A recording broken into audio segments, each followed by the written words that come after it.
Assalamualaikum warahmatullahi wabarakatuh. Salam sehat selalu.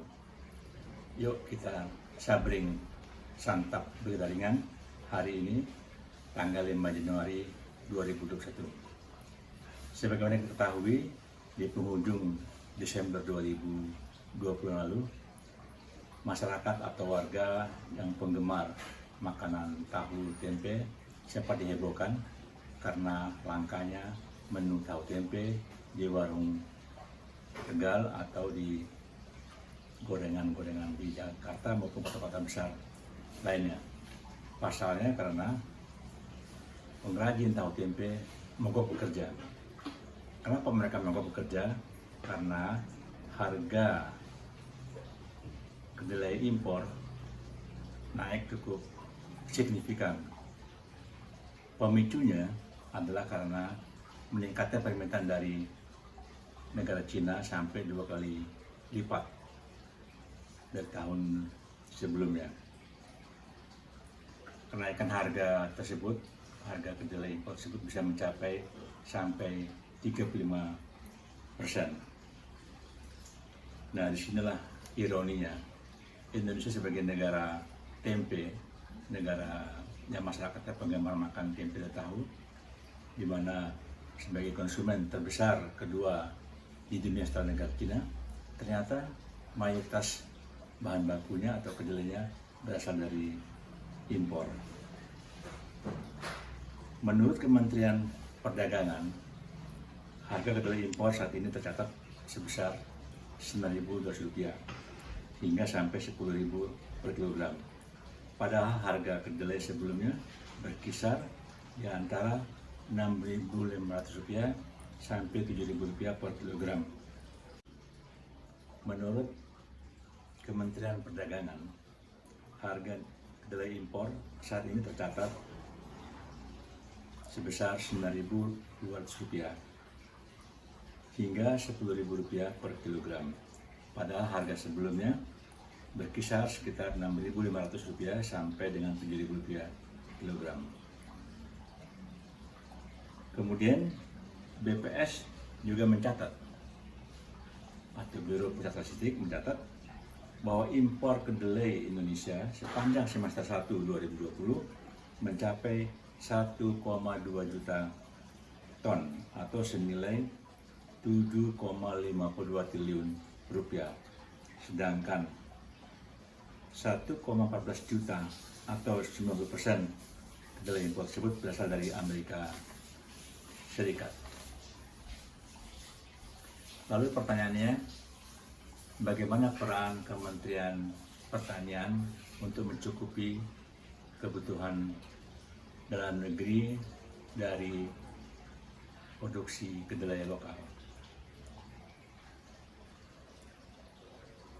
Ternyata pada tahun 2018 lalu, Kementerian Pertanian pernah mencanangkan stok impor kedelai pada tahun 2020. Jadi pada tahun 2020 kemarin harusnya targetnya adalah swasembada kedelai.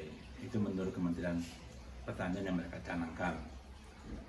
Namun dalam perkembangannya, sayangnya di bulan November 2019, Menteri Pertanian di DPR merevisi target produksi yang dipasang tahun 2019, yaitu sebesar 2,8 juta ton, menjadi atau menyusut menjadi 1,12 juta ton.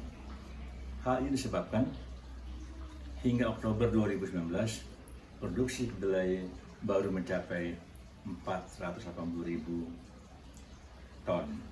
Ini berarti target untuk swasembada kedelai tidak tercapai pada tahun 2020. Sementara itu, Guru Besar Bidang Pangan, Gizi dan Kesehatan dari Universitas atau Institut Pertanian Bogor dan juga merangkap sebagai Ketua Forum Tempe Indonesia mengungkapkan data bahwa produksi kedelai menyusut drastis, tinggal di bawah 800.000 ton per tahun. Padahal kebutuhan nasional menurut Pak Made sebesar 2,5 juta ton. Berarti untuk komoditas tersebut Indonesia mesti impor sebesar 1,7 juta ton. Perlu kami sampaikan, mengapa waktu itu Kementan begitu optimis? Optimis itu muncul karena Indonesia memang pernah mencapai swasembada kedelai pada tahun 1992. Berarti itu di eranya Presiden Soeharto. Di mana pada waktu itu kebutuhan 1,67 juta, di mana pada waktu itu kebutuhannya sebesar 1,67 juta ton bisa ditutupi oleh produksi yang mencapai 1,77 juta ton. Berarti ada kelebihan produksi, sehingga pada 1992 Indonesia pada waktu itu bisa swasembada kedelai. Nah, bagaimana kebijakan dan langkah konkret Kementerian Pertanian menghadapi ketergantungan impor kedelai yang sekarang sangat dirasakan oleh masyarakat? Rupanya Menteri Pertanian kita sekarang ini tidak berlama-lama berdiam diri. Maka dalam rangka menanggapi kemerosotan produk kedelai yang lokal, maka beliau menetapkan target. Kalau targetnya untuk swasembada kedelai tidak tercapai di tahun 2020, maka sekarang Menteri Pertanian janjikan lipat gandakan produksi kedelai lokal dalam 2 kali masa tanam, sekitar 200 hari atau 7 bulan. Jadi dalam waktu sekitar 7 bulan, produk lokal akan meningkat 2 kali lipat. Itu janji daripada Menteri Pertanian sekarang ini. Tentunya saya tidak akan berkomentar atas janji Pak Menteri ini. Kita tunggu saja janjinya apakah bisa terwujud agar Indonesia bisa mengurangi ketergantungan atas kedelai impor. Selamat bekerja. Wassalamualaikum warahmatullahi wabarakatuh.